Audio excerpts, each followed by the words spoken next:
Olá, hoje a gente vai analisar a fundo a história do Changpeng Zhao, o famoso CZ, né? E como a Binance cresceu tanto. Isso mesmo, a gente tem fontes aqui que mostram uma trajetória, assim, impressionante. Impressionante mesmo. De imigrante com os empregos bem modestos até criar essa gigante, a maior corretora de cripto do mundo. Exato. A ideia é entender os momentos-chave, o que deu certo, e também as polêmicas, claro. E tudo isso no meio daquele cenário super dinâmico das criptomoedas, né? Um ambiente, assim, bem volátil. Totalmente. E entender esse contexto é chave para ver as oportunidades que ele agarrou. E os desafios gigantescos que apareceram no caminho. Bom, vamos começar do começo então. O CZ nasceu lá na China, em Janju. Mas a família foi para o Canadá, para Vancouver, no finalzinho dos anos 80. O pai dele era professor universitário e, pelo que consta, teve problemas na Revolução Cultural Chinesa. E a vida no Canadá não foi fácil no início, né? Ele chegou a trabalhar no McDonald's. Frentista também, mas aí ele foi estudar, fez ciência da computação na McGill. E logo entrou no mercado financeiro. Foi criar software de trading, primeiro para a Bolsa de Tóquio. Depois na Bloomberg, lá em Nova York. Ele até abriu uma empresa, a Fusion Systems, que fazia sistemas para corretoras. Olha, esse background técnico misturado com finanças, isso é fundamental, né? Com certeza. Deu a ele, a visão para sacar o potencial das criptos e para construir a infraestrutura da Binance depois. E talvez essa experiência como imigrante tenha dado uma resiliência extra, uma capacidade de se adaptar que, nossa, é crucial nesse meio. Total. Aí vem a parte que a história vira mesmo. 2013, ele tá num jogo de pôquer. Ah, essa parte é ótima. E alguém fala de Bitcoin. Ele vai lá, lê o white paper do Satoshi Nakamoto e fica fascinado. E toma uma decisão, assim, muito ousada pra época, né? Demais. Vendeu o apartamento que tinha em Xangai e dotou tudo em Bitcoin. Tudo. Imagina a coragem. E aí mergulhou de vez, né? Foi trabalhar na blockchain Pocoinfo. Fundou outra empresa antes, a Bigitech, que também fazia sistema para exchange. Isso. Mas ele queria a própria exchange. E aí, em julho de 2017... nasce a Binance.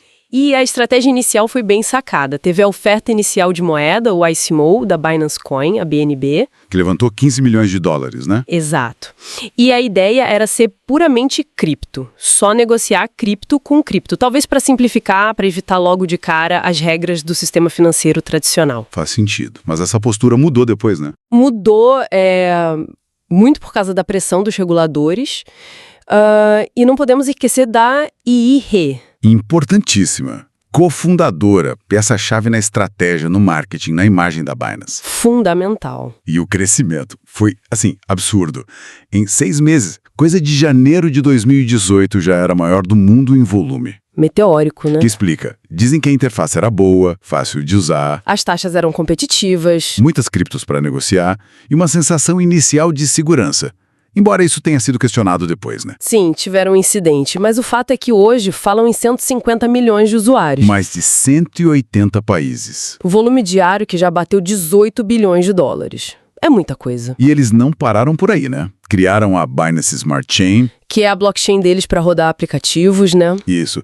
E o marketplace de NFT, o Binance Pay para pagamentos. E ainda compraram CoinMarketCap. Se a gente conecta os pontos, vê que foi, uma tempestade perfeita. Como assim? O timing, né? Pegaram o boom das criptos.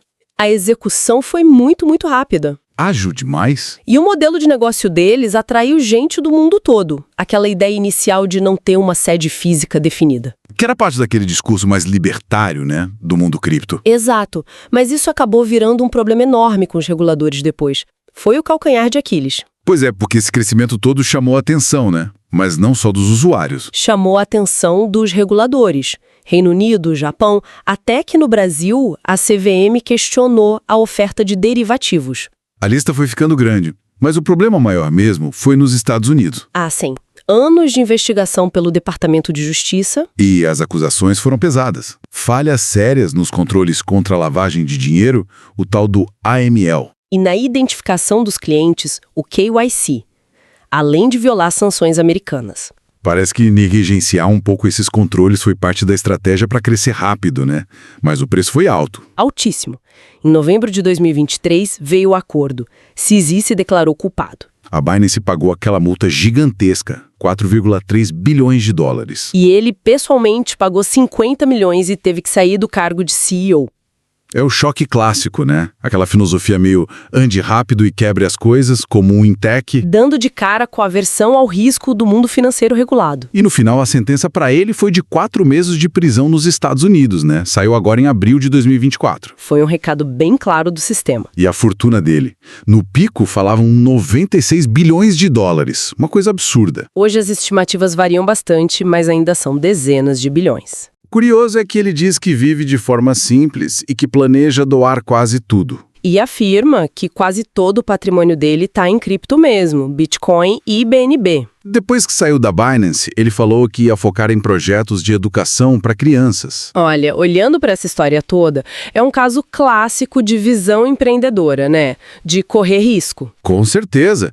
Construiu um império no mercado completamente novo e volátil. Mas é também um grande alerta, sabe? Sobre os perigos de operar num setor que ainda está buscando regras claras ou que está sob um escrutínio cada vez maior. A multa bilionária, a prisão do CZ, mostra que talvez aquela zona cinzenta para as grandes exchanges esteja acabando. Exatamente, fica a reflexão, né? A Binance está tentando se ajustar, a regulamentação está avançando no mundo todo. Como que essas grandes corretoras vão fazer para equilibrar a inovação, que é a alma do negócio?